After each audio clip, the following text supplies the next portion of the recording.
கை குழந்தைய வச்சுட்டு குழந்தையோட வந்து அடிக்கிறாங்க. நாளைக்கு என்னன்னா இவங்க பண்ண மாட்டாங்க. மக்கள் கிட்ட ஓட்டு கேட்க போறப்பயே இவ்வளவு அராஜகம் பண்றானுங்க. ஜெயிச்சா எவ்வளவு அராஜகம் பண்ணுவானுங்க. பொள்ளாச்சியில திமுக காரங்க ஓட்டு கேட்கலாம் அப்படின்னு சொல்லிட்டு ஒரு ஏரியாவுக்கு போயிருக்காங்க. அப்போ அங்க இருக்க ஒரு வீட்டுல திமுக ஸ்டிக்கரை ஒட்ட போயிருக்காங்க. அந்த வீட்டுல இருந்த ஒரு பெண் இங்கெல்லாம் ஸ்டிக்கர் ஒட்டாதீங்க அப்படின்னு சொல்லிட்டு அவங்க கிட்ட சொல்லிருக்காங்க.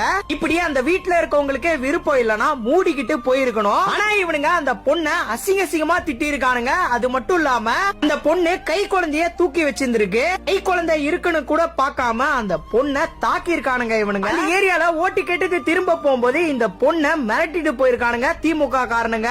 மக்கள் கிட்ட ஓட்டு கேட்க போகும்போதே இவ்வளவு அராஜகம், ஜெயிச்சா எவ்வளவு அராஜகம் பண்ணுவானுங்க. நீங்களே மக்கள் கிட்ட பிச்சை கேட்க ஓட்டு கேட்க தான் போறீங்க.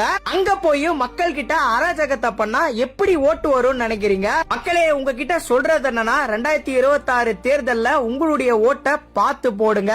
முடிஞ்ச அளவுக்கு இந்த வீடியோவை நிறைய பேருக்கு ஷேர் பண்ணி விடுங்க. நீங்க இத பத்தி என்ன நினைக்கிறீங்க அப்படின்றத கமெண்ட்ஸ்ல சொல்லுங்க.